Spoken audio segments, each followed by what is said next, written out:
नमस्ते प्यारे दोस्तों, आप सबका स्वागत है चिंटू फन टाइम में। कृपया लाइक करें, शेयर करें, सब्सक्राइब करें और फॉलो करें। आज हम सुनेंगे एक बहुत ही रोचक और सीख देने वाली कहानी जिसका नाम है शेर, ऊंट, सियार और कौआ। बहुत समय पहले एक घने जंगल में मदन सिंह नाम का एक शेर राजा रहता था। वह बहुत बहादुर और न्यायप्रिय था। सभी जानवर उसका सम्मान करते थे। उसके साथ हमेशा कालू सियार और काकू कौआ रहते थे। एक दिन जंगल में घूमते हुए उन्हें एक अकेला ऊंट दिखाई दिया। वह अपने कारवां से बिछड़ गया था। वह बहुत घबराया हुआ था। राजा शेर ने उसे देखा और उसके पास गए।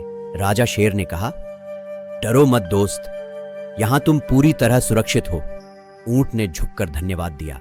राजा ने उसे जंगल में रहने की अनुमति दे दी। उसने कहा, तुम यहां हरी भरी घास खाओ। कानू खुशी खुशी जंगल में रहने लगा। कुछ समय तक सब कुछ बहुत अच्छा चलता रहा। फिर एक दिन राजा शेर का एक पागल हाथी से झगड़ा हो गया।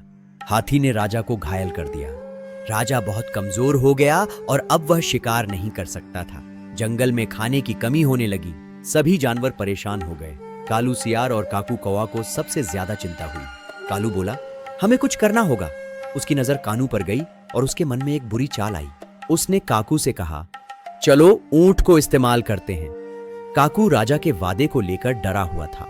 कालू राजा के पास गया और बोला, महाराज, कहीं खाना नहीं मिला।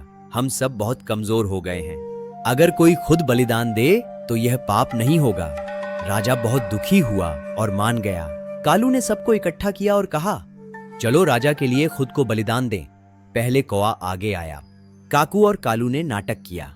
कानू यह सब देख रहा था और उसने सोचा कि उसे भी आगे बढ़ना चाहिए। कानू ने कहा, महाराज, आप मुझे खा लीजिए। राजा की आंखों में आंसू थे, पर मजबूरी में वह मान गया। कानू की जान चली गई। कालू और काकू को उनका स्वार्थी खाना मिल गया। कुछ समय बाद राजा ठीक हो गया, पर उसे सच्चाई का पता चला कि उसके दोस्तों ने उसे धोखा दिया था। राजा ने कालू और काकू को जंगल से निकाल दिया। अब जंगल में फिर से शांति आ गई थी। इस कहानी से हमें यह सीख मिलती है कि स्वार्थी लोग दूसरों का बुरा करते हैं। सच्चे दोस्त कभी धोखा नहीं देते। दोस्तों, अगर कहानी पसंद आई तो चिंटू फन टाइम को सब्सक्राइब करें। हम फिर मिलेंगे एक नई कहानी के साथ।